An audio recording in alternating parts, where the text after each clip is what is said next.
Alright, hello once again, Jeff Scott of Rankin Technical College. I've been going over a series of video presentations I've been creating based off of the textbook Murox HTML5 and CSS3 4th edition, and that's one of the two textbooks that's used for the Rankin Technical College AWD Application and Web Development 1000 or Web Development Technologies class. I've gone over most of the book. For now, I'm skipping 9 and 10 and 16, and I'm finishing up with the last 4 chapters. So I'm up to Chapter 18 on how to deploy a website on a web server. So let's get to it. It's a short chapter, and it's not an exhaustive chapter. I'm going to show you another way to do a deployment when we get to that point. I don't want to even go over it at all right now. Deploying a website to a web server with internet access. Well, that would make sense so other people can see it. Getting your website into the major search engines. That's an important thing. All right, talk about web host domain names, FTP, testing. All right, getting your site indexed. So the home page for a web host. Now this is network solutions. There are a lot of them. One of the first things you have to do, and I think you probably already know this, is when you decide you're going to create a website, and it maybe isn't the first thing you have to do, but it's something that typically is done fairly early in the process, and that is to get a name. So, for instance, if I came in and I decided I wanted to create my own website, and I wanted it to be called jeffreypscott.com, I could type in jeffreypscott.com, and if it came back and there were no hits, all right, well, notice it went to LinkedIn, which I find interesting. All right. And if there were no hits, and that's not me, right?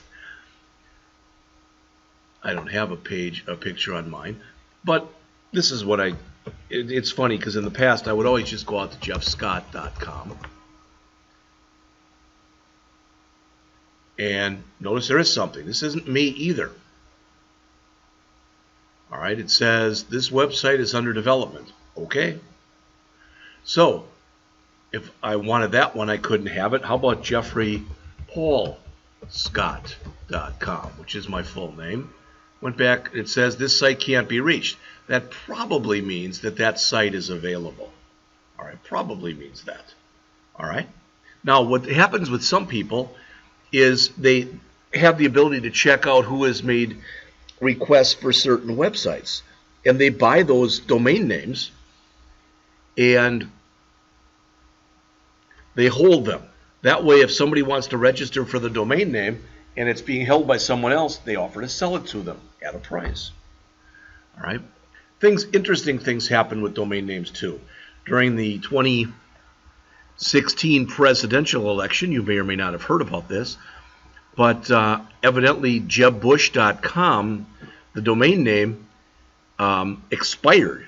So it was actually bought by Donald Trump. And say what you want to say about our president, but when it came to that, it was pretty creative to do that, because what happened was, at least for a while, and I think I don't know what it still is, but when you went out to jebbush.com, what had happened was it pushed you out to Donald Trump's site.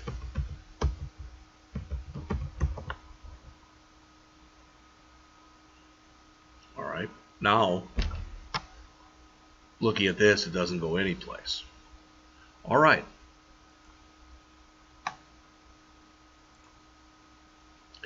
So there's different ways you can go out to a place like Network Solutions and put in the name in there, and it'll tell you whether or not that name is available. All right. You know, I've got my friend Tom, who probably went out and searched for, for him, like his Gmail account is Tom Parham, and he's got a number afterwards. Why? Because probably the Tom Parham at gmail.com was already taken. So a lot of times what will happen is you go out to a site and you put in a name, and if it's taken, they'll give you suggestions, all right, for other sites. Okay, how to install a FileZilla client. Just so you see this, you go out to FileZilla.com. I already have it on my machine. So if I type in here FileZilla, This is the kind of thing that you're going to see when you bring it in. Okay? You have to log in. You always get this because they're always doing updates. But you have to put in the host, which is, this is the server's IP address. All right, the username to get into that, the password, and typically the default port is 21. Then what you see on this part here, this is basically, or normally it's everything on your desktop. You can designate another folder. And here is everything that's on the server side. So when you want to, you can just click and drag. Actually, you can go in both directions. All right, so FileZilla is what's called an FTP, or File Transfer Protocol client. It allows you to go back and forth from a local machine to a server. So, okay, there's their picture of it. I like mine better. Okay, and they tell you how to connect, but it's pretty much what I just mentioned to you.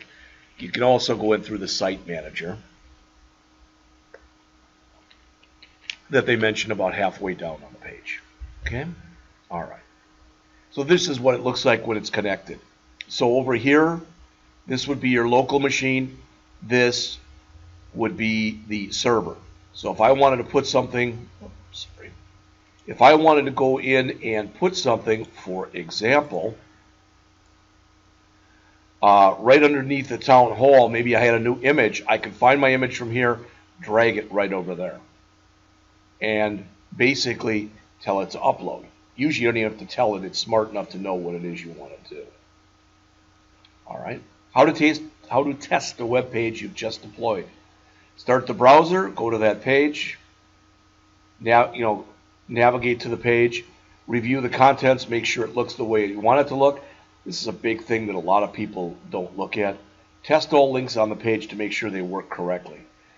Because having broken links on a page just seems unprofessional. All right.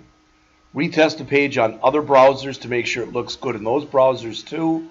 Also, on different types of devices. I have mentioned this before, but I'm just going to say it again here. So if I go out here, all right. Like I said, that bugs me. So you can see that's not me. All right. Because that's a guy who's at McGill University.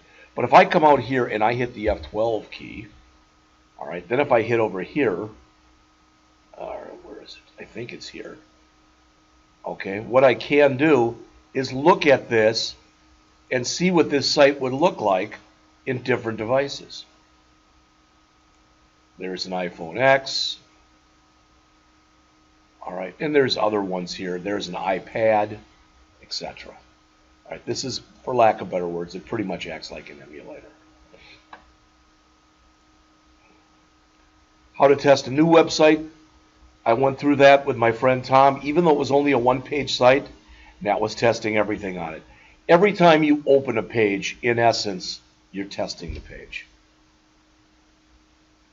The major search engines are Google and Bing. Yahoo is in there too. The numbers I've heard are Google is about 85 to 90%, Bing is around 8%, and Yahoo and a few others hold up the rest. This is the Yahoo page for putting in your site. What you basically want to do when you do this, all right, is you want to go in and you want to put in the URL, etc. You want to submit your request, and it'll go and it'll do what's called spider your site. So it'll look through the entire website to make sure that indeed what you're trying to do and what is expected that you do isn't jive with one another. All right? Sometimes you've got files on your website that you don't want Google or Bing or Yahoo, etc. to look at. So you put them in a special file that's called robots.txt. What we have in there are just, these are just files like private.html that you don't want the system to look through. One way that you can help for page indexing and you can help for what's called SEO or search engine optimization is to put in meta tags. All right? Meta tags, meta is data about data. This tells a robot not to index a page, but you also, when you use meta tags, what you also want to do is put in description, etc. in those meta tags. Finally, some tools for checking the health of the website. I'm not going to read these to you. You can go out and look at them, or you can Google it online. But this is something that you should do on a regular basis if you're maintaining a website, to make sure you don't have things like broken links, all right, errors on your page, etc. That's pretty much it. So we've got another chapter that we've completed here. So next I'm going to go through Chapter 19, which is kind of an intro to the JavaScript and jQuery that we're going to cover in the next book. I'll be back with that shortly.